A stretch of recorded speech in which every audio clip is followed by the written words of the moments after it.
especie. Y para determinar que estamos frente a un recurso, para poder distinguirlo de otros medios de impugnación, la doctrina da los siguientes elementos. ¿Hasta acá claro o alguna duda?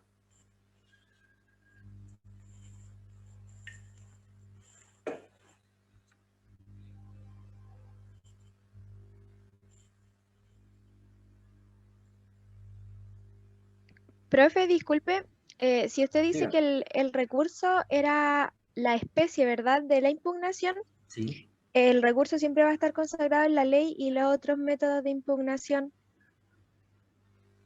Los otros métodos de impugnación también están en la ley, en su gran mayoría, salvo en aquellos procedimientos en que, por ejemplo, se le permite a las partes crear el procedimiento, claro, ahí sí, pero ¿cómo se llama? Los demás medios de impugnación también están en la ley, por ejemplo, la objeción de documentos, la objeción de preguntas, la observación a los informes periciales, también están consagrados en ley. Ahora, estos son de carácter copulativo, es decir, muchos de estos elementos también están presentes en los otros medios de impugnación, pero como no están todos, no son recursos. Por ejemplo, el denominado recurso de protección también tiene una consagración legal, bueno, de rango constitucional, pero ley en sentido amplio.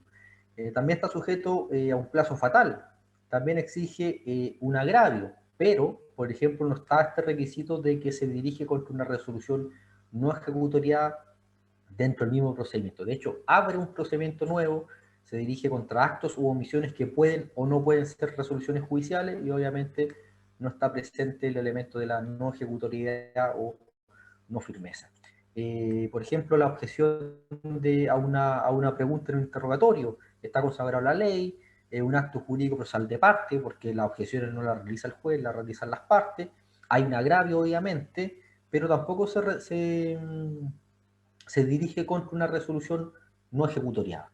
El recurso de revisión está consagrado en la ley, un acto jurídico procesal de parte, sí, existe un agravio, sí, se dirige contra una resolución, sí, pero se dirige contra una resolución ejecutoriada o firme. Entonces, no están todos los requisitos copulativamente y por lo tanto no cuadra con lo que la doctrina entiende como un recurso procesal. Ahí queda más claro, ¿no? Sí, profe, ahora sí.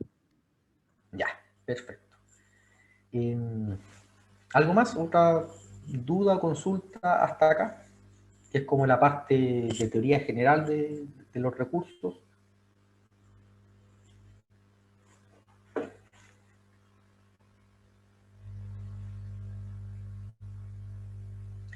Si esto lo tuviésemos que aterrizar a su solicitud de reconsideración de sus pruebas, sería un recurso, ¿no? Estaríamos hablando de un recurso procesal. Por ejemplo, su solicitud de reconsideración, ¿está regulado en la ley o en alguna norma jurídica en sentido amplio, no? ¿O cada profesor tiene la libertad o la buena voluntad de concederle solicitud de reconsideración en esta prueba y en esta no? Este semestre sí, este otro no. ¿O está No, regulado en alguna está norma? Está regulado. regulado, profe, Está por el regulado estatuto. en el, sí. Claro, el reglamento académico, entiendo el reglamento de evaluaciones, pero efectivamente está regulado. Entonces, el primer elemento está. Sería un acto jurídico procesal de parto, ¿no? La solicitud de reconsideración. Sí, profe. Sí, también está el Sí, alumno. porque lo piden los alumnos. ¿Ya? ¿Existe un agravio o no? Sí, sí existe un agravio. Sí, la mala calificación que a ustedes les dieron. Eh, ¿Procede con una resolución no firme? Sí, si es que la prueba fuese similar a la resolución, obviamente. Sí, Sí. ¿Y piden la enmienda o la invalidación? Sí, se pide la enmienda. La Sí. mayoría de las veces. Sí. ¿Y tiene un plazo fatal para su interposición? sí, son como 2 semanas, creo. 5 días hábiles, si mal no recuerdo, desde que se le entrega la prueba a ustedes para que puedan efectuar su revisión. Profesor, Dígame. perdón, preguntó antes si la prueba estaría como, ¿se tendría resolución firme? Claro, o sea, su solicitud de reconsideración procede contra una resolución o contra una prueba no firme, porque procede dentro del plazo 5 días. Luego de esos 5 días hábiles, usted no puede pedir reconsideración. No existe una reconsideración Ah, como y en ese caso entonces la prueba no estaría firme antes de este plazo. Claro, no estaría firme. Ah, Esa ya. prueba, luego de los 5 días hábiles, sí pasaría a ser una prueba o una resolución firme, porque respecto de ella ya no proceden recursos, utilizando términos procesales, ya no proceden recursos procesales. Entonces, esa prueba adquiriría el carácter de firme, ya no se puede modificar. Entonces, hasta ahí se entiende, ¿no? Sí, profe. Profe, Y si, por ejemplo, yo me equivoco en ingresar una nota, por ejemplo, o no sé, por ejemplo, en sacar el puntaje. En sacar el puntaje, las preguntas también revisáis, sus respuestas también, pero me equivoco en la suma de los puntajes. Y por ende le hace una nota errónea. Y se pasa el plazo de solicitud de reconsideración de ustedes, y yo me doy cuenta, por ejemplo, 15 días después, de que efectivamente incurrí en un error, y por lo tanto procedo a rectificarlo y procedo a ingresar su nota correctamente al sistema curricular. Eso es un recurso, ¿no? No, profe. ¿Por qué no? Uno, porque actuaría contra resolución, digamos, ejecutoriada ya en ese caso, porque ya Sí. habría pasado el plazo. Lo otro también, no sé si sería considerable como acto jurídico procesal de parte. Estaría haciendo usted mismo, que en este caso sería como el símil del juez. Sí, y lo estaría ejerciendo de oficio. Después vamos a ver que hay múltiples situaciones en que el legislador autoriza a los jueces para corregir estos errores de oficio, pero evidentemente no serían, dogmáticamente hablando, teóricamente hablando, un recurso probablemente tal. Así que, bien. Entonces, hasta aquí se entienden los puntos, ¿no?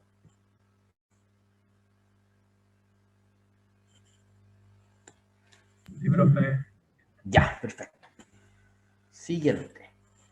Entonces, algo que también habíamos mencionado anteriormente era esta garantía o este contenido mínimo que toda persona tiene derecho de cara a un procedimiento judicial. Después van a ir viendo que incluso fuera de los procedimientos judiciales, estas garantías mínimas también se respetan. Y el ejemplo más claro son sus pruebas. La solicitud de reconsideración es un símil al recurso en un procedimiento no judicial.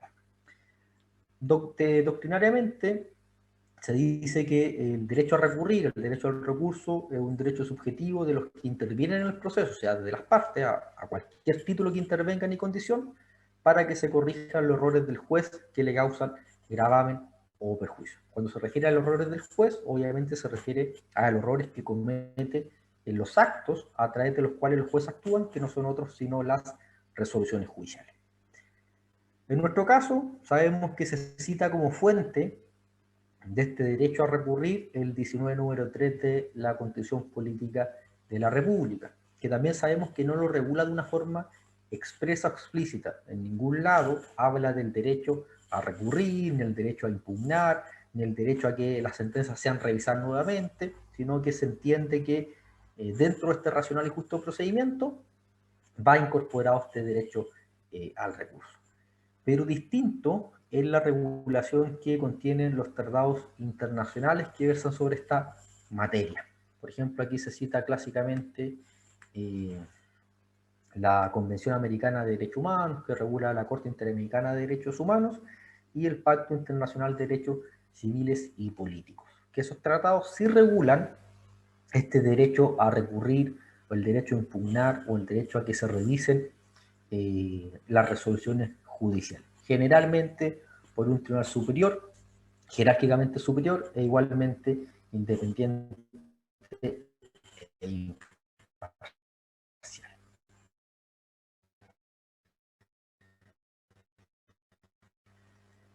Nadie existe. El problema Profe, no se está en que si usted escuchaba. tiene... ¿Hasta qué parte se escuchó? Sí, me parece conexión inestable. ¿Hasta qué parte se escuchó más o menos?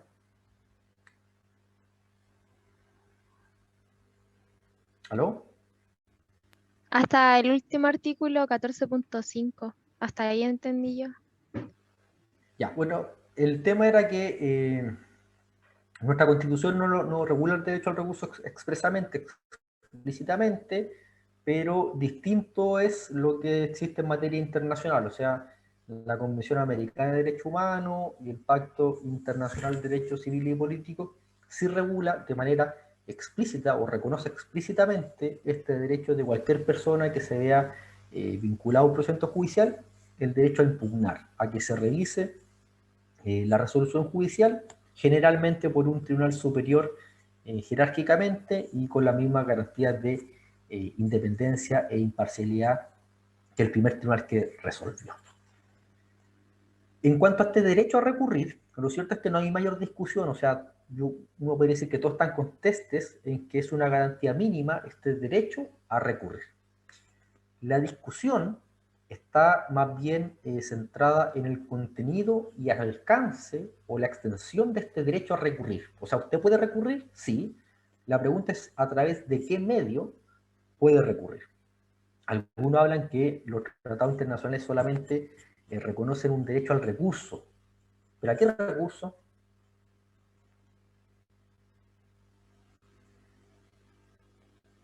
No sé si ustedes, además del recurso de reposición y además del recurso de apelación, han oído hablar de otros recursos. Recurso de casación. Mira, los recursos de casación. Y otro más, hay uno famoso en sede penal, en sede laboral también. Recurso, ay, se fue. Los recursos de nulidad. Y más o menos saben la diferencia entre la apelación y la nulidad, ¿o no? ¿O alguna noción? O por ejemplo, la diferencia entre la reposición y la apelación a grandes rasgos.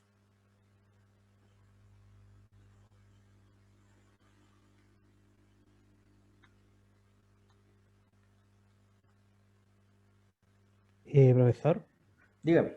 si no me equivoco, era que los recursos de apelación van en contra de sentencias definitivas o de Ya. interlocutores de primer grado, Uh-huh. y los recursos de reposición son respecto de autos o decretos, no era decreto. Sí, a usted decretos por regla general, sin prejuicios y excepciones, pero en principio, claro, cada recurso va dirigido contra algún tipo de resolución en particular. Pero más allá de eso, por ejemplo, ¿ustedes saben quién conoce el recurso de reposición o no? Por ejemplo, si yo interpongo un recurso de reposición contra una resolución que dictó el primer juzgado de letras de Santiago, ¿qué tribunal va a conocer de esa reposición?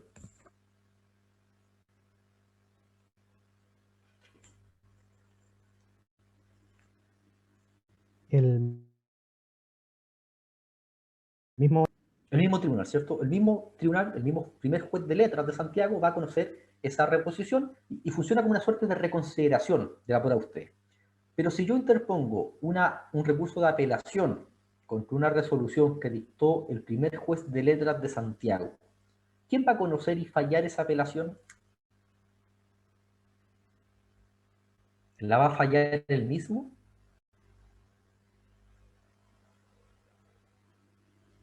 No, no falla la Corte de Apelaciones respectiva. La Corte de Apelaciones de Santiago, es decir, un tribunal superior jerárquico respecto de ese juez de letra. Es, por ejemplo, si el reglamento académico regular una especie de apelación respecto de las pruebas, es como que ustedes pidieran que la prueba que yo les tome a ustedes la resolviera o la revisara, no sé, el director del Departamento de Derecho Procesal de la escuela, es decir, un superior jerárquico. Entonces, ¿qué recurso les da más garantía a ustedes de obtener una resolución distinta? ¿La reposición o la apelación? La apelación.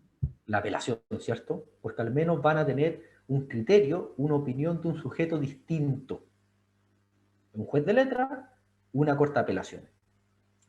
Y además de la jerarquía, de esta diferente jerarquía que tiene ese juez de letra y esa corte de apelaciones, ¿qué otra diferencia habrá entre que conozca uno y otro, según las nociones que ustedes manejan al día de hoy? ¿Quién tendrá más experiencia, en principio?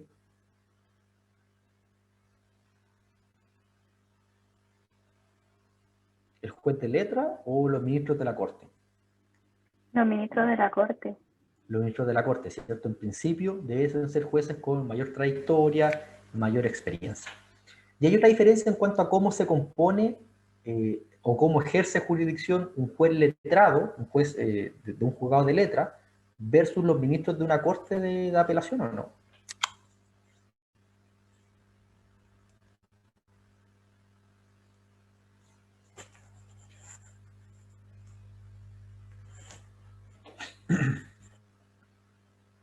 Había tribunales unipersonales de composición múltiple, tribunales colegiados.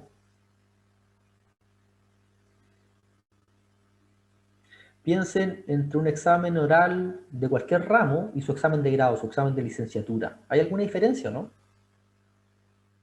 Sí, la cantidad de personas que están presentes. Sí. El juez de letra es un tribunal de carácter unipersonal, es decir, hay un juez que ejerce la jurisdicción. En cambio, las cortes de apelaciones, ¿cómo ejercen su función jurisdiccional?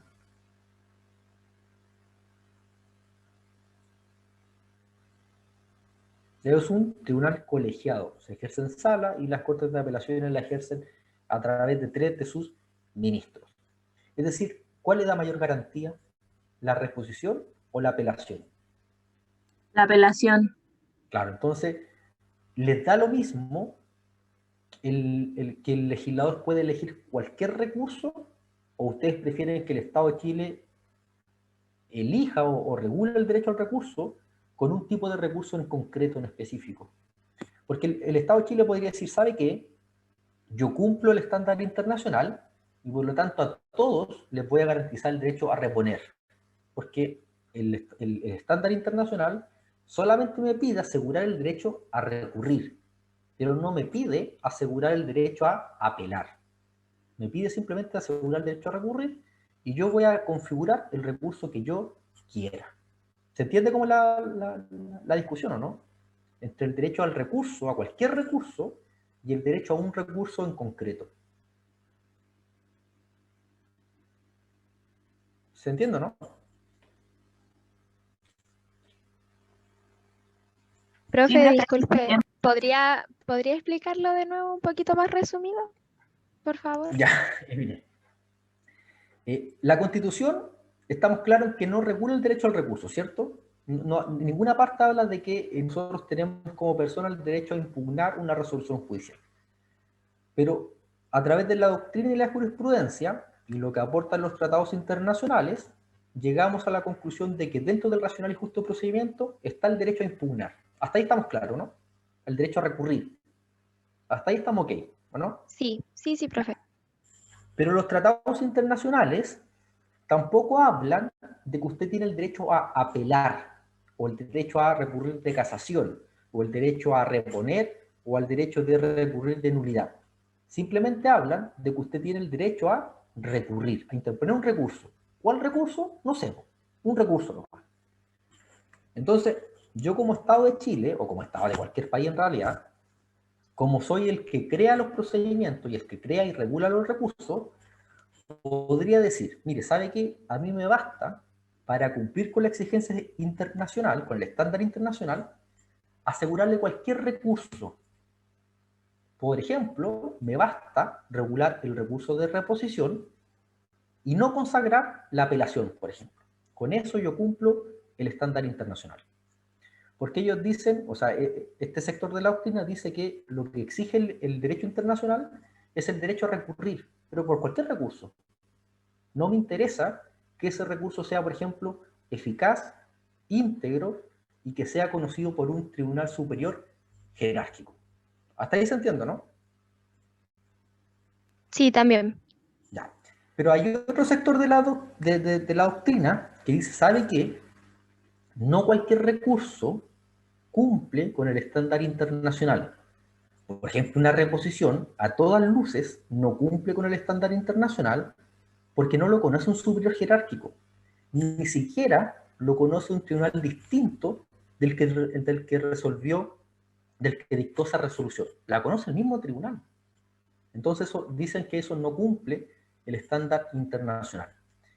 Entonces no basta que el Estado le asegure a usted cualquier recurso.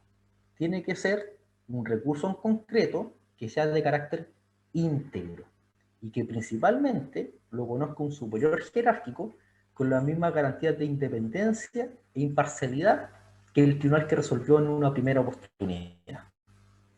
Hasta ahí se entiende, ¿no? Sí, se entiende, profe. Sí.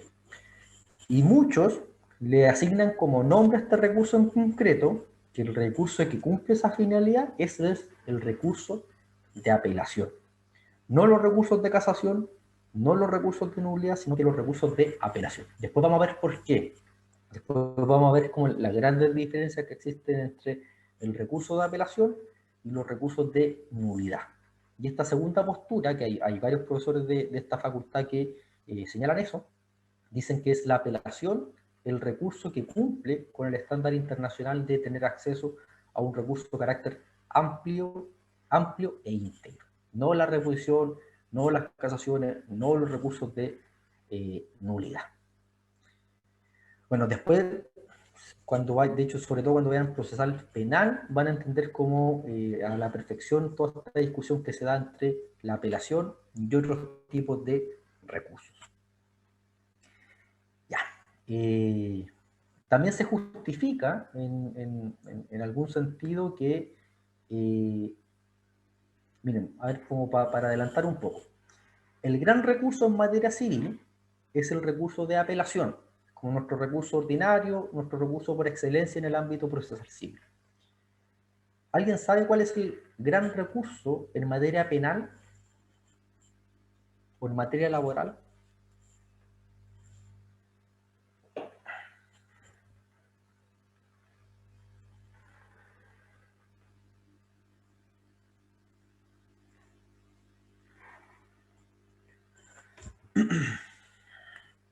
Ya, ahí la compañera escribió el recurso de nulidad. Efectivamente, en materia laboral y materia penal, el gran recurso, el recurso como que siempre se diera a la mano, es el recurso de nulidad. A grandes rasgos, la gran diferencia entre la nulidad y la apelación es que la apelación permite revisar hechos y derechos, por ejemplo, el aspecto fáctico y jurídico. En cambio, los recursos de nulidad solamente permiten revisar los aspectos jurídicos. No permiten que la Corte se meta a revisar los hechos, es decir, el material probatorio. Si la apelación permite revisar hechos y derechos, y los recursos de nulidad permiten revisar solamente el derecho, ¿cuál de los dos recursos asegura una revisión más amplia y más integral de lo resuelto? ¿La apelación o la nulidad? El de apelación. La apelación. El de apelación. Entonces, según esa distinción genérica que hicimos, ¿cuál de los dos recursos está más cerca de cumplir con el estándar internacional de una revisión integral y amplia? ¿La apelación o la nulidad? El de apelación. El de apelación. Entonces, ¿el recurso de nulidad en principio cumpliría con ese estándar internacional?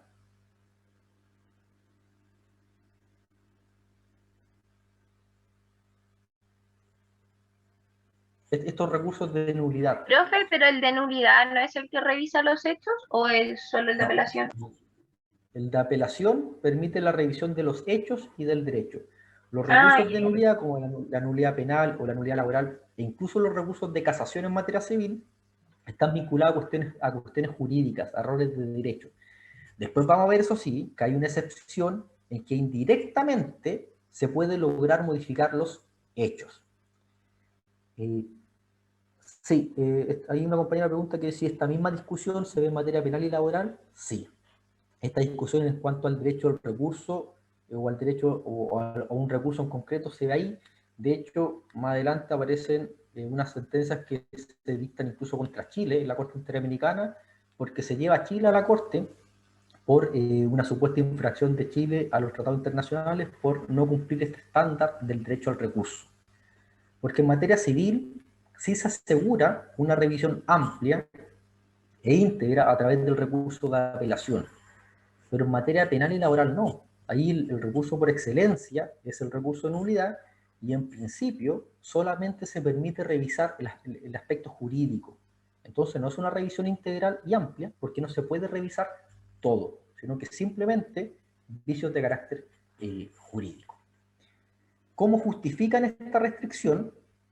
Primero, que dicen que el estándar internacional es el derecho al recurso, a cualquier recurso. Entonces el recurso de nulidad cumple con ese estándar, cualquier recurso.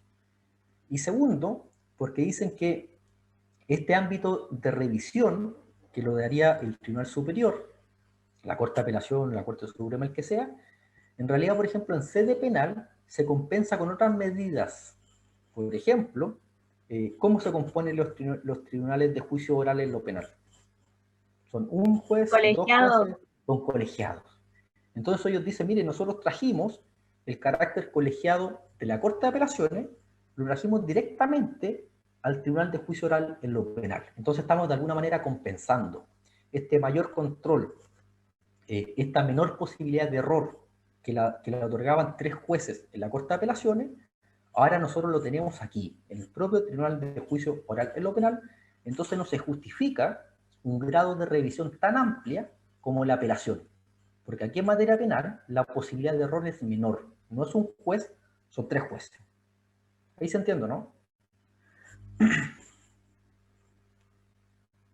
Estos son como los argumentos que dan. No estoy diciendo que uno lo comparta ni que sea ley, sino que son como los argumentos que se han dado para justificar que se regule la nulidad, que se haya optado por la nulidad y no por la apelación.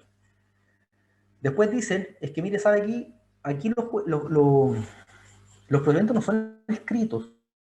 Aquí no hay una distancia entre el juez, las partes y la prueba. Aquí hay un contacto directo e inmediato entre el juez, las partes y la prueba. Entonces, ¿quién está en mejores condiciones para valorar los hechos y la prueba? ¿El juez que los presenció directamente o los jueces del Tribunal Superior que no presenciaron la práctica de la prueba? ¿Quién creen? Obviamente el que la vio prácticamente, ¿o no? Sí, eso dicen ellos. O sea, el tribunal que está en mejores condiciones para valorar una declaración de un testigo, una absolución de posiciones, son los jueces del Tribunal de Juicio Oral en lo Penal, porque ellos presenciaron directamente esa declaración, no la Corte. ¿Cómo le vamos a permitir a la Corte revisar la prueba testimonial si ellos no presenciaron a ese testigo, no lo vieron, no lo escucharon? Fuimos nosotros. Entonces los hechos solamente los podemos valorar nosotros. ¿Se entiende como el argumento, no? Profe. Por ejemplo, dicen, ellos sustentan que un juez que presenció el interrogatorio de un testigo puede ver, puede presenciar si el testigo se puso rojo, si el testigo transpiró, si el testigo miró el techo, si el testigo se asomaba las manos, si el testigo miraba mucho a su abogado, no sé, le guiñó un ojo, por ejemplo. ¿De qué podría dar cuenta todas esas circunstancias que presenciaron esos jueces gracias a la oralidad y la inmediación?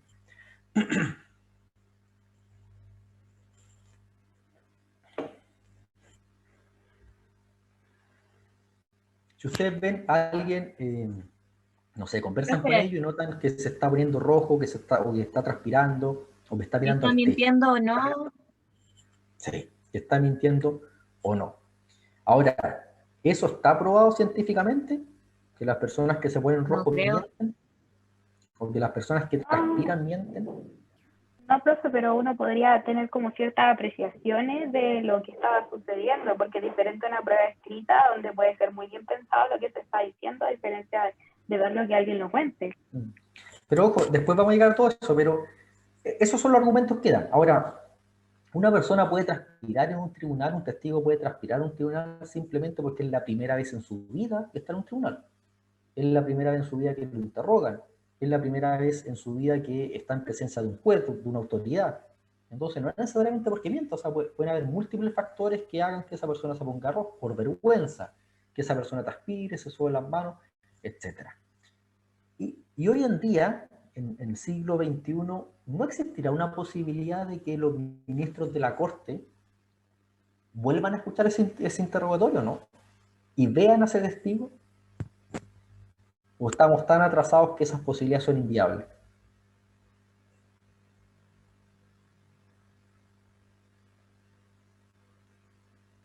Sí Por se ejemplo, puede. ustedes pueden...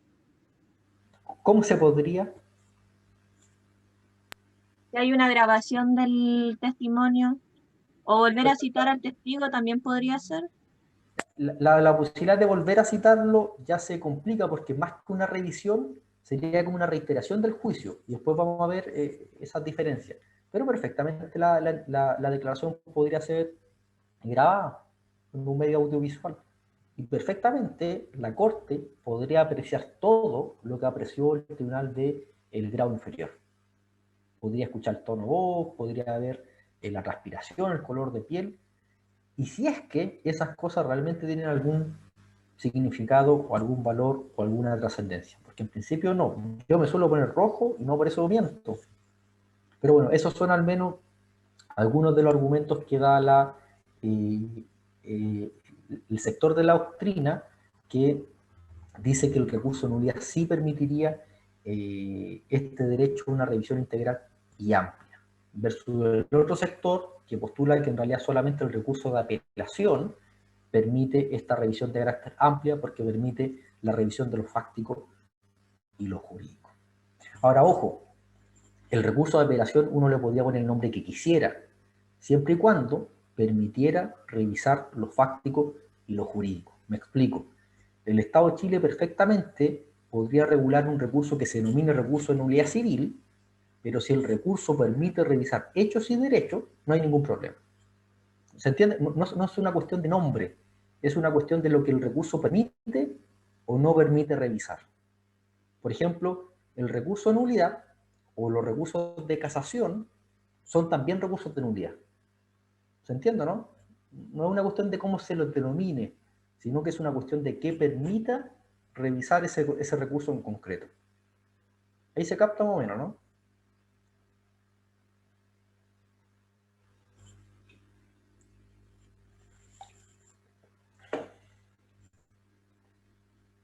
Sí, profe, se entiende.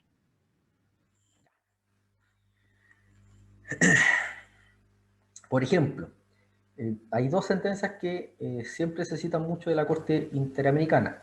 El problema es que los tribunales internacionales tampoco son muy precisos, muy explícitos, a veces son como un poco tibios.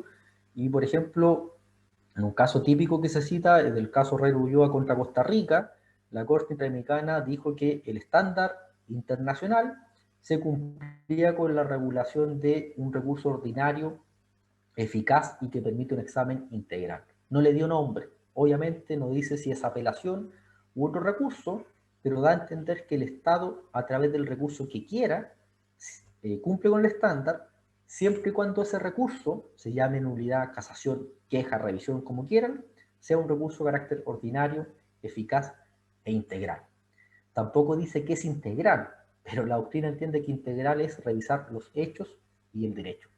Y en nuestro caso particular, el único recurso que permite eso es el recurso de apelación. Y otro que nos tocó más directamente es el caso de Norín Catrimán y otros versus el Estado de Chile, y la Corte también dijo que el recurso, sea el nombre que el Estado le quiera dar, tiene que permitir un control amplio de los aspectos impugnados. Y los aspectos impugnados son los hechos y el derecho.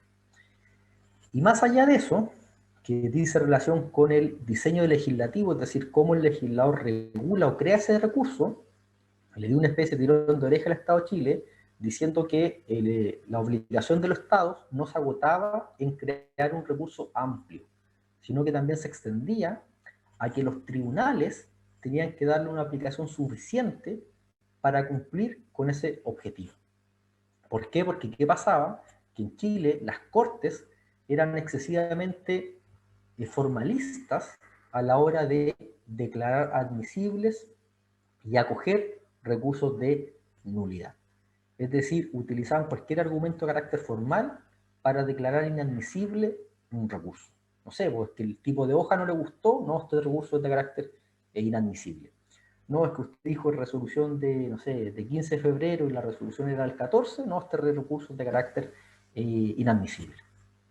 Entonces la Corte dijo dos cosas. Una, la regulación legal tiene que ser amplia y la interpretación y la aplicación que los tribunales le den a ese recurso que usted creó también tiene que ser de carácter amplia, o sea, tiene que ser pro recurso. Entre la duda de que el recurso sea admisible o inadmisible, usted tiene que optar por la admisibilidad, porque esa interpretación es la que le va a dar mayor aplicación y efectividad al derecho al recurso. Ahí se entiende, ¿no?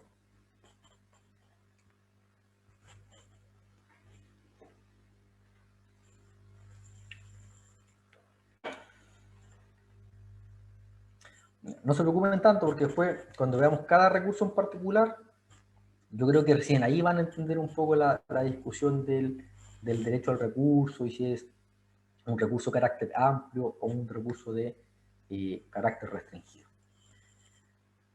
Ya. Siguiente. Lo siguiente es la clasificación de los recursos procesales. La primera y quizás la más clásica es la clasificación según su fuente. Se suele hablar de recursos con fuente de carácter constitucional y recursos con fuente de carácter meramente legal. Como había mencionado por ahí, los más clásicos en el ámbito constitucional son los recursos de protección y los recursos de amparo, sin perjuicio de la precisión que hicimos que dogmáticamente no son recursos, o sea, son acciones constitucionales. ¿Alguien se acuerda en qué artículo están regulados la protección y el amparo, no? En la Constitución.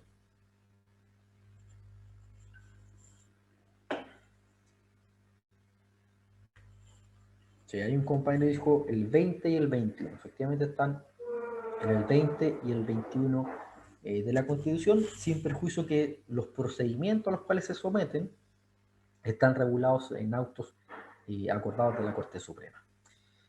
El otro importante, el recurso de revisión, que está en el artículo 810 del CPC, pero que tampoco es un recurso, porque después vamos a ver que la revisión, pese a que el código lo nombra como recurso, procede contra resoluciones judiciales firmes. Y sabemos que los recursos proceden contra resoluciones judiciales pendientes o no firmes o no ejecutoriadas. Hay una segunda clasificación, es clásica pregunta de examen de licenciatura, que dice relación con el ámbito de procedencia y la causal por la cual procede. Cada recurso procede contra cierto tipo de resoluciones. Y cada recurso tiene una causal o un motivo por el cual procede. Una cosa es la resolución que yo puedo recurrir y otra cosa es el motivo por el cual yo puedo recurrir. Entonces se dice que son recursos ordinarios aquellos que proceden contra la generalidad o el mayor número de resoluciones posibles. Y además que no tienen una causal específica. Es decir, lo único que necesitan es que usted haya sufrido un agravio o un perjuicio. En cambio, son recursos de carácter extraordinarios aquellos que proceden contra cierto tipo de resoluciones judiciales que el legislador expresamente me señaló y que además proceden por cierto vicio o causal que el legislador también se preocupó de determinar. ¿Se entiende la diferencia, no? Entre un recurso ordinario y uno extraordinario.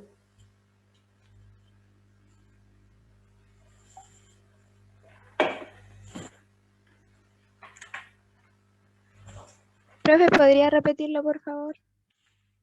Ya, mire. Una de las clasificaciones más relevantes son los recursos ordinarios y los extraordinarios. Fijo que sale una pregunta así en el módulo y fijo que se lo preguntan en el examen de licenciatura si es que le toca la cédula de recursos.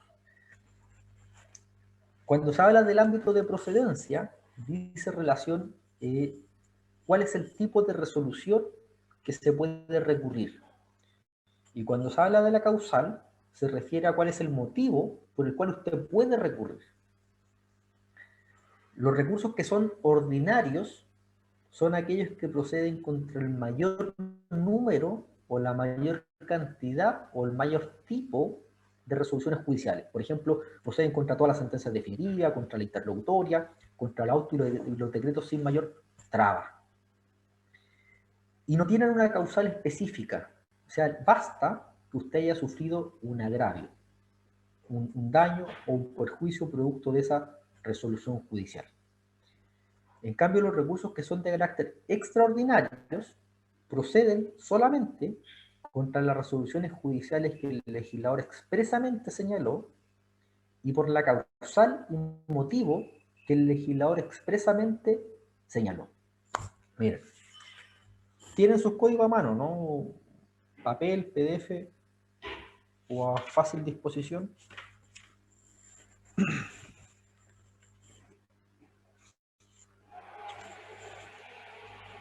¿Alguien ahí lo tiene o no? El CPC, Yo lo profe. busco. Sí, el CPC. Mire, los únicos manuales que vamos a ocupar en este módulo son el CPC, o sea, el Código de Procedimiento Civil y el Código Orgánico, cuando analicemos el recurso de queja. Pero mire, si alguien lo tiene a mano, lea el 187.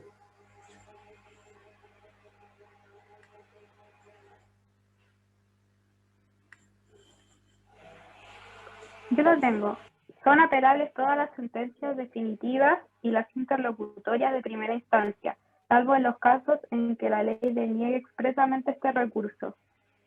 El 187 habla del ámbito de procedencia del recurso de apelación en materia civil.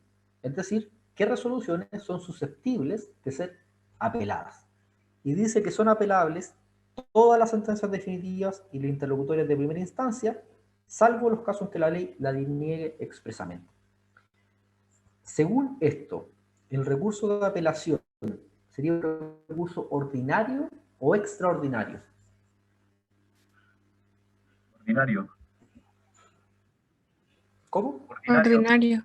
Ordinario. Procede contra todas las sentencias definitivas y todas las interlocutorias que sean de primera instancia. De hecho, la improcedencia de la apelación es excepcional.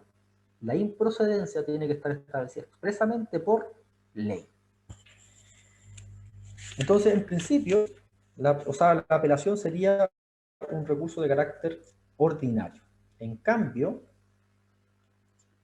si alguien lo tiene a mano ahí, lea, por ejemplo, el 766.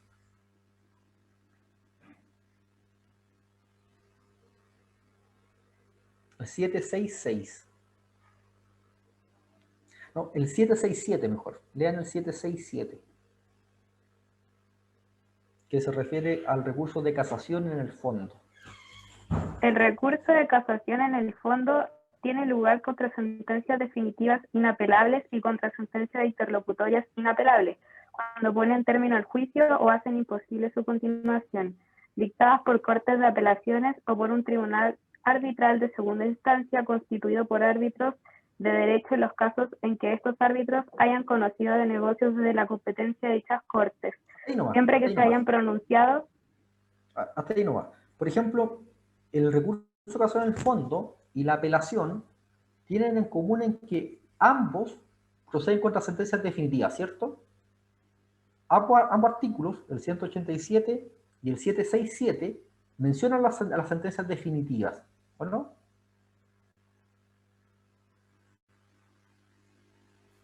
Sí, profe. Ya, pero ¿hay una diferencia entre ambas sentencias definitivas?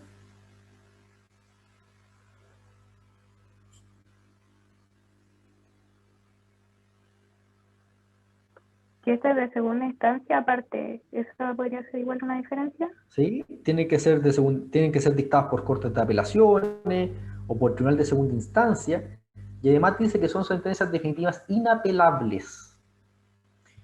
Y luego también habla de las interlocutorias, pero le vuelve a agregar que tiene que ser no cualquier interlocutoria, sino que una interlocutoria inapelable, y además cuando esa interlocutoria produce un efecto en particular, que es ponerle término al juicio o hacer imposible su continuación.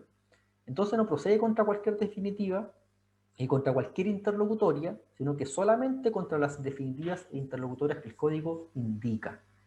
Entonces la casación, ¿es un recurso ordinario o extraordinario? Extraordinario. Extraordinario. ¿Quién puede leer el 768?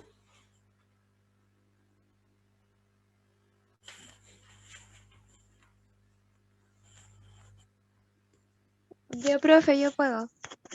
Dígame.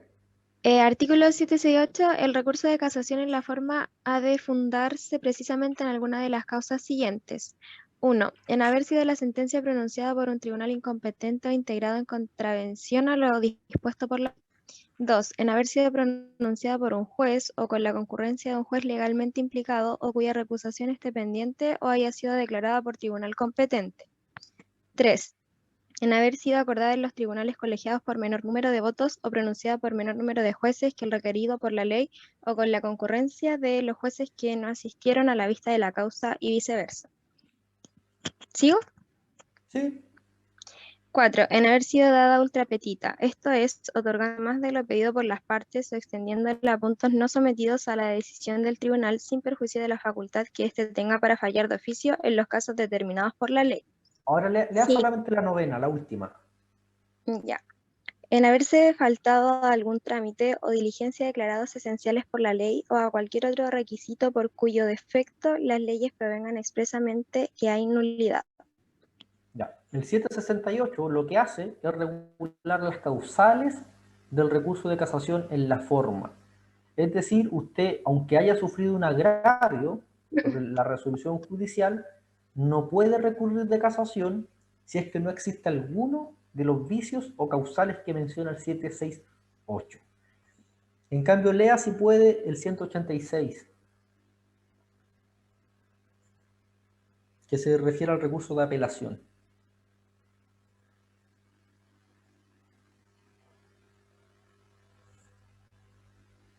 Profe, era el 186, ¿verdad? 186, sí. El Aquí recurso, lo tengo. Ah, pero léelo. perdón, el recurso de apelación tiene por objeto obtener del tribunal superior respectivo que enmiende con arreglo a derecho la resolución del inferior. ¿Le exige algo? ¿Le exige alguna causal, algún vicio, alguna irregularidad en específico?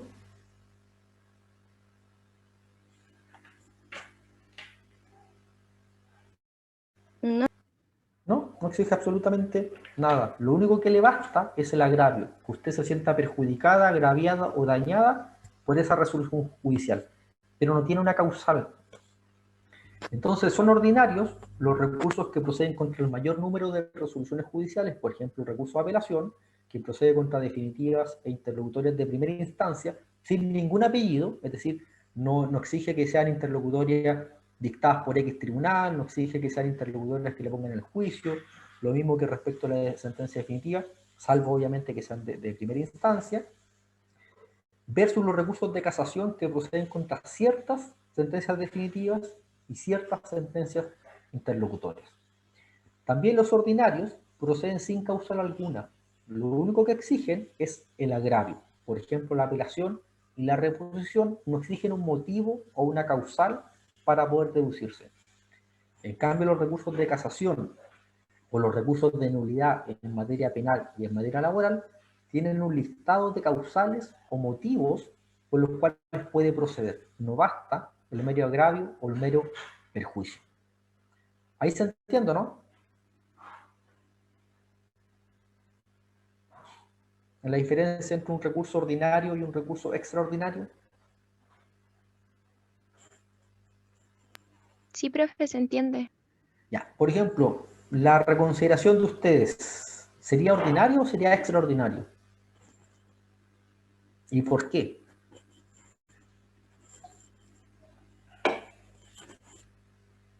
Esa solicitud de reconsiderar una prueba, ¿sería un recurso de tipo ordinario o de tipo extraordinario?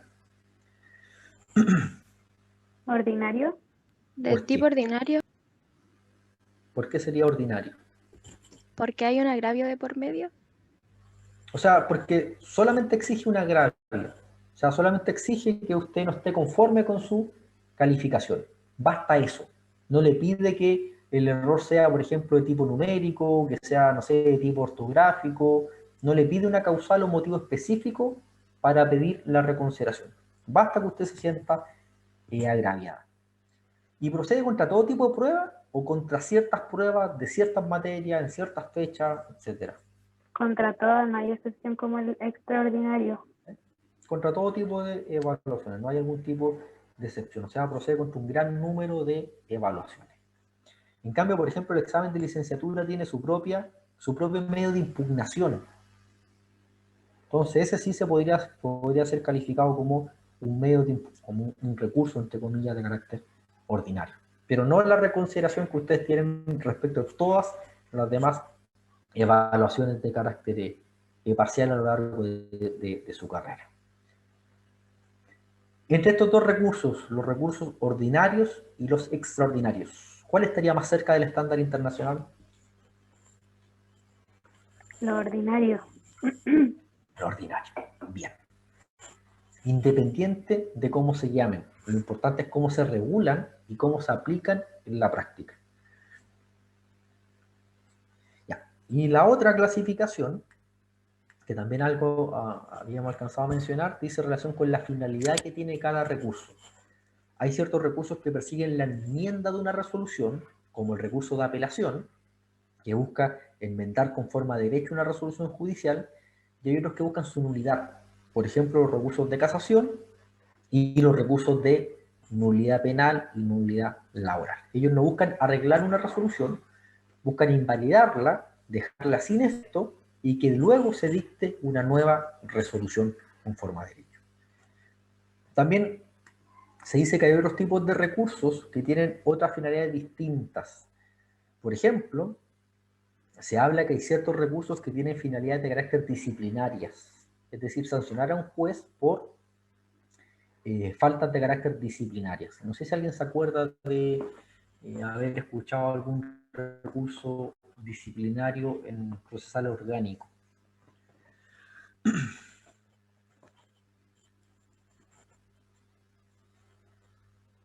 Cuando se investigó la vida de una jueza que era lesbiana o no, para dictar un fallo. Ahí no... Porque después se sancionó al juez que dictó... O sea, tengo entendido que después se sancionó al juez que dictó la sentencia porque no correspondía hacer eso y se le aplicó como una sanción. De ahí no sé más. Que tú eres incurrido en una falta o abuso grave en la dictación de la sentencia, y es el denominado recurso de queja, que es un recurso de carácter disciplinario, que en realidad tiene por objetivo sancionar al juez que ha dictado una resolución con una falta o abuso de carácter grave, sin perjuicio que luego eventualmente se enmienda esa resolución. Pero claro, su finalidad principal específica tiene una finalidad de carácter disciplinaria, sancionar a ese juez que incurrió en una falta o abuso grave que tiene que haber sido la situación, el ejemplo que usted menciona. Pero el denominado recurso de queja, que está en el 545 del Código Orgánico, es de estos recursos que tendría una finalidad distinta. Como finalidad principal, tendría una finalidad de carácter disciplinario. Y utilizando el concepto amplio de recurso, hay otros recursos que tienen, de hecho, finalidades constitucionales, tutelacionales. Por ejemplo, lo que ya mencionamos, protección y amparo. Bueno, acción, mal llamado. Dogmáticamente no sean recursos probablemente tal, pero en todo manual van a aparecer como recursos con finalidades de tutela de derechos fundamentales o de derechos constitucionales. Bien. Ya. Y otra clasificación dice relación con el tribunal ante el cual se interpone el recurso y ante el cual se falla, que es diferente. Hay un tribunal ante el cual usted deduce, presenta o interpone su recurso, y hay otro tribunal que lo falla. Hay veces que es el mismo y hay veces que es distinto. Por ejemplo, nosotros vamos a ver que el denominado recurso de reposición se interpone ante el mismo tribunal que dictó la resolución, y ese es el mismo tribunal el que falla su reposición, similar a su solicitud de reconsideración. Hay otros recursos, por ejemplo el recurso de apelación, que se interpone ante el tribunal que dictó la resolución, pero que lo va a fallar o lo va a conocer el superior jerárquico. ¿Se entiende la diferencia, no?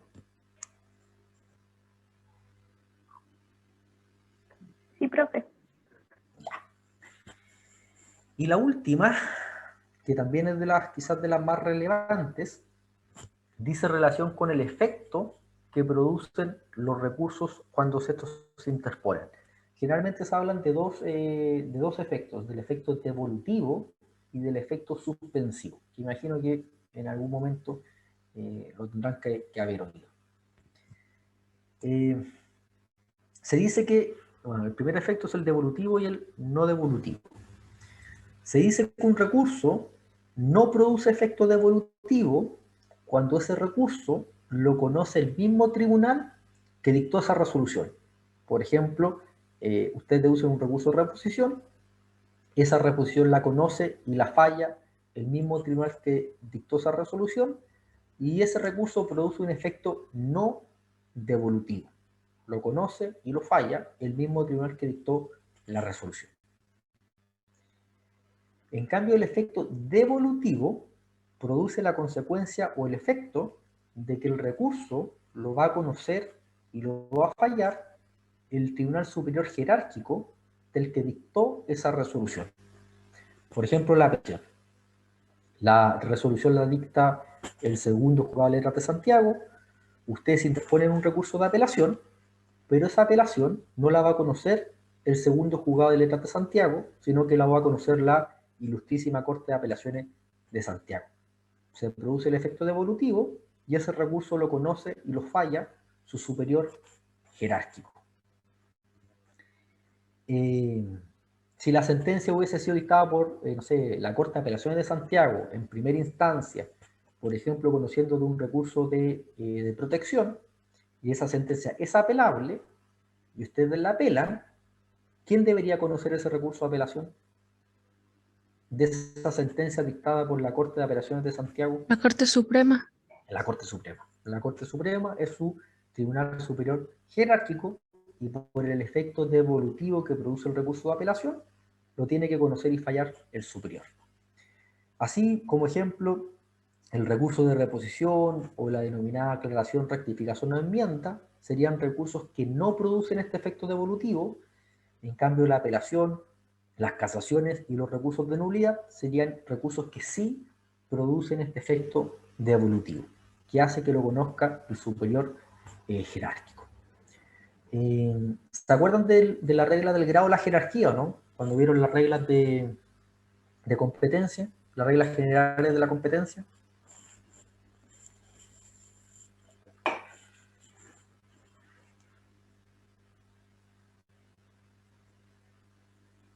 La radicación o fijeza, la jerarquía del grado, la regla de la ejecución.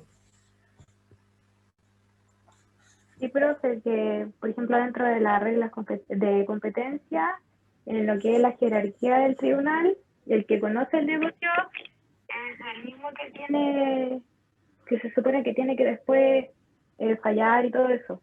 Pero hay tribunales que son como excepcionales. Y por ejemplo paso de un tribunal ordinario a la Corte de Apelaciones y después en segunda instancia puede ser a la Corte Suprema. O sea, ahí se vincula la regla de la jerarquía del grado. Cuando se radica la competencia en el tribunal inferior, queda automáticamente radicada la competencia del tribunal superior, que va a conocer del eventual recurso de apelación, que es un poco vinculado a este efecto devolutivo. El efecto devolutivo básicamente, el concepto es como que devuelve la competencia al tribunal superior, que tiene una justificación de origen histórica. Antiguamente, el rey concentraba toda la jurisdicción, y lo que él hacía era delegarla en otras autoridades de carácter inferior. Entonces, cuando se apelaba la decisión de esa autoridad inferior, lo que ellos hacían era devolverle la jurisdicción al rey. Por eso quedó con esta justificación histórica del efecto devolutivo. Lo que los tribunales están haciendo básicamente es devolverle la jurisdicción al superior jerárquico para que él entre a conocer y fallar del asunto, que es solamente de ¿cómo se llama? Con justificación histórica, porque sabemos hoy en día que la jurisdicción no se concentra en la Corte Suprema y ella la delegó en el resto de los tribunales, sino que todos los tribunales ejercen jurisdicción por igual, sin perjuicio del ámbito de la competencia que tienen. Y el último efecto es el denominado efecto suspensivo, que dice relación que la interposición de ese recurso va a suspender el efecto y el cumplimiento de esa resolución judicial que yo estoy impugnando. ¿Por qué creen que un recurso suspende el cumplimiento y la ejecución de una sentencia? ¿Qué es lo que faltaría para que esa sentencia se pueda cumplir?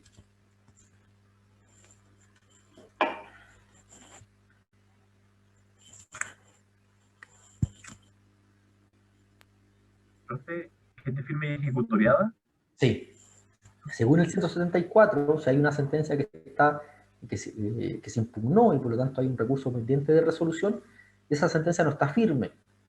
Si no está firme, no hay cosa juzgada, no hay acción de cosa juzgada, entonces esa sentencia no se podría cumplir ni ejecutar. Los recursos precisamente impiden que una resolución adquiera el carácter de firmeza. Ahora, ¿hay resoluciones que se puedan cumplir no obstante la interposición de un recurso en su contra o no?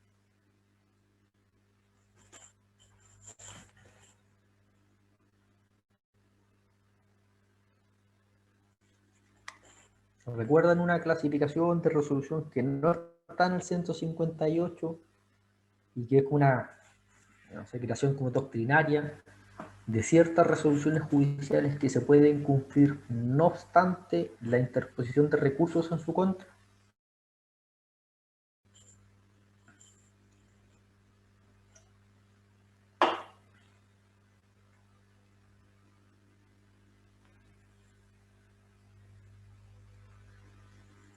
¿No se acuerdan de las sentencias que causan ejecutoria?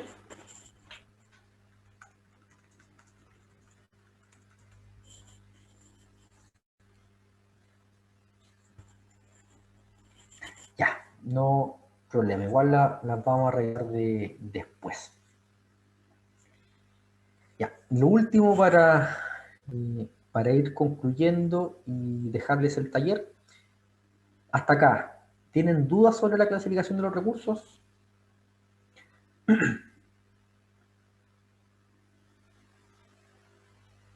Profe, sí Con me toda quedó la sinceridad y duda. confianza. Sí, me quedó la duda según el efecto de carácter suspensivo. Ya, es que el efecto normal de un recurso, de hecho, la finalidad que todo litigante tiene a la hora de interponer un recurso contra una resolución que me causa un agravio, es evitar que esa sentencia se cumpla, suspender su cumplimiento o su ejecución. Por ejemplo, a mí me demandaron, me condenaron a pagar 100 millones de pesos al demandante, y yo no quiero pagarlo, o sea, yo no quiero que esa sentencia se cumpla. ¿Y qué hago? Interpongo un recurso de apelación. Y esa apelación, por regla general, debiese producir el efecto de suspender el cumplimiento de esa resolución judicial, producir un efecto suspensivo. Y eso va a evitar que mientras esa apelación no se resuelva, mientras su resolución esté pendiente, que la sentencia que yo impugné no se cumpla, se suspenda su cumplimiento. Hasta ahí se entiende, ¿no? Sí. Por ejemplo, el mismo ejemplo de la prueba que el más fácil de entender porque es un medio de impugnación que ustedes han utilizado. Si usted obtuvo un 3.5 en su prueba y usted pide reconsideración de esa prueba, ¿yo puedo ingresar esa nota al sistema curricular o no? ¿Puedo cumplir esa resolución? Sí. No, no puedo. ¿Y después modificarlo o no? No, sí, puedo modificar la nota, pero no puedo ingresar el 3.5 mientras no resuelva su solicitud de reconsideración. Porque su solicitud de reconsideración, su recurso, suspendió el cumplimiento de esa resolución judicial que es la prueba. Yo no puedo cumplirla, no puedo ingresar su nota hasta que no esté firme. Y va a quedar firme cuando yo resuelva su recurso. Ahí se entiende, ¿no? Sí, ahí se entienden mejor. Por ejemplo, a mí no me podrían embargar bienes para rematar esos bienes y pagarle los 100 millones de pesos a mi contraparte hasta que la Corte no resuelva el recurso de apelación. Porque mientras no se resuelva, esa resolución no está firme. Y si no está firme, no se puede ejecutar. Esa es la gracia del efecto de carácter suspensivo. Suspender la competencia del tribunal y por lo tanto suspender la ejecución o el cumplimiento de esa resolución. Porque mientras el recurso esté pendiente, yo tengo la legítima expectativa de que esa resolución se va a enmendar y que probablemente la Corte va a rechazar la demanda y por lo tanto no me va a condenar a pagar los 100 millones al demandante. Y usted tiene la legítima expectativa de que yo voy a reconsiderar su nota y no ingrese un 3.5, ingrese un 4, un 4.5, un 5. Ahí se entiende, ¿no? Claro, ¿y por qué hace entonces mención a las sentencias que causan ejecutoria? Por lo que acaba de explicar, ¿verdad? Es que hay ciertas excepciones de ciertos recursos que no producen el efecto suspensivo y que por lo tanto la sentencia se puede cumplir, no obstante, existe un recurso en su contra. Por ejemplo, si alguien puede leer el 769.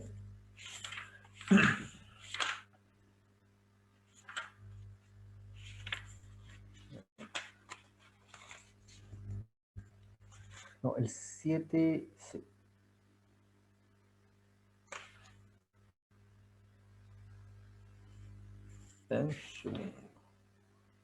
No, el 773. 773.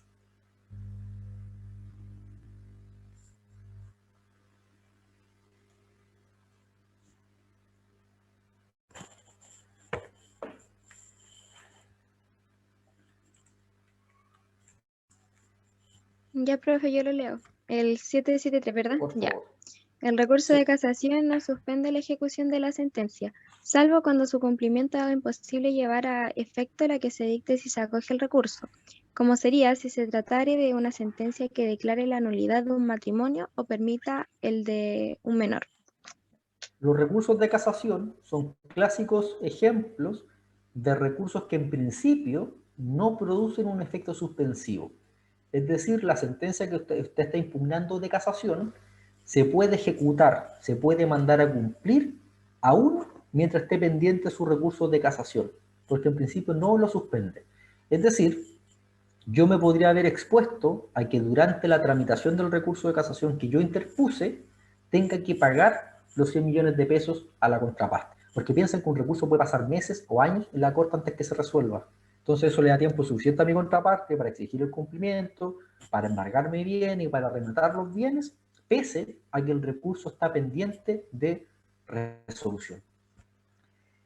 ¿Puede leer el 194?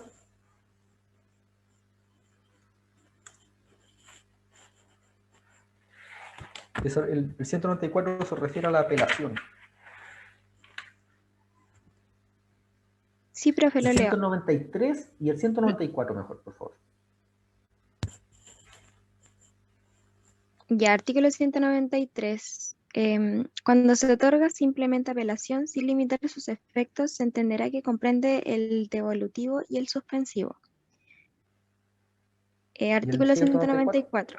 Sin perjuicio de las excepciones expresamente establecidas en la ley, se concederá apelación solo en el efecto devolutivo. Uno de las ya.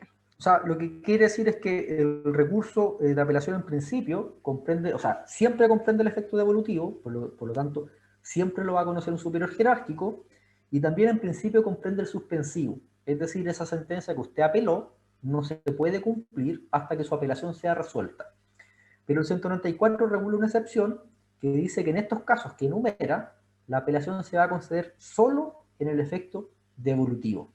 Quiere decir que su apelación va a seguir siendo conocida por el superior jerárquico, pero mientras esté pendiente, como no se concedió el efecto suspensivo, esa resolución se puede ejecutar y se puede cumplir. Y esos serían ejemplos de sentencias que causan ejecutoria, es decir, aquellas sentencias que no obstante no están firmes porque hay un recurso pendiente en su contra, aún así se pueden ejecutar. Ahí se entiende, ¿no?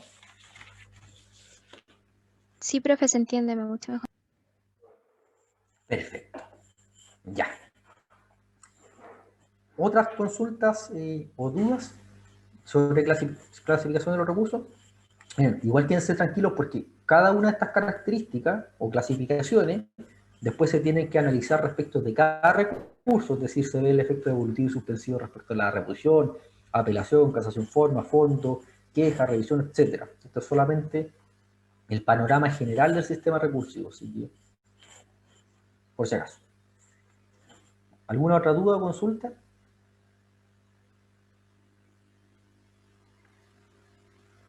Profe, ¿el taller ya está disponible? No, les voy a dar como las instrucciones y se los voy a dejar disponible en el Educando. Ahí, bueno, ustedes son libres de desarrollarlo como gusten. Lo revisamos, obviamente, la próxima semana, que sería en la primera hora. Esta semana solamente porque ustedes no tuvieron contratación, lo invertimos. Y les recuerdo que no son evaluados, es decir, no hay un porcentaje del módulo asociado a la realización o no de talleres. Lo que sí, que las personas que lo realicen y lo realicen de buena manera, van a llevar décimas asociadas obviamente a esos talleres. No sé, pueden acumular, no sé, 5 décimas para la primera prueba por el solo hecho de haber realizado de buena manera los talleres. Si no los hacen, si no participan, no tienen ningún tipo de consecuencia asociada a ello. Y como les digo, son libres, si quieren me consultan durante su desarrollo, si no, los pueden desarrollar de la forma que ustedes estimen pertinente.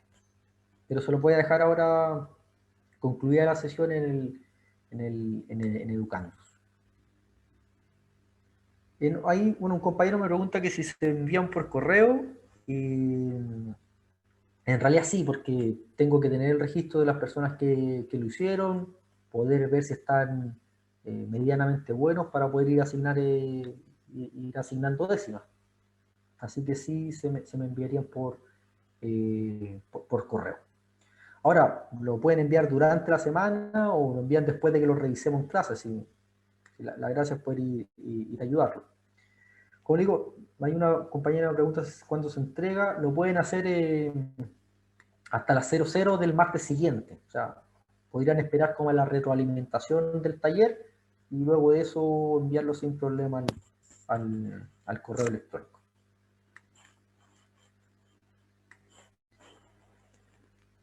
¿Alguna otra duda, consulta? Bueno, el sílabus aún no está disponible, así que aún no lo podemos revisar.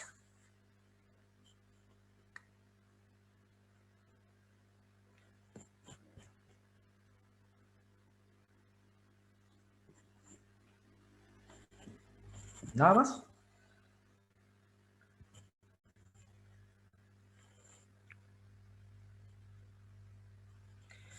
Ya, entonces vamos a quedar hasta acá. Yo le voy a subir ahora la brevedad el taller número 1 al Educandus. Y próxima semana, la primera hora va a ser la revisión del taller. Concluida la revisión, les voy a subir al tiro el taller número 2 para la semana siguiente. Y el bloque número 2 y número 3 sería de clases propiamente tal. ¿Ok?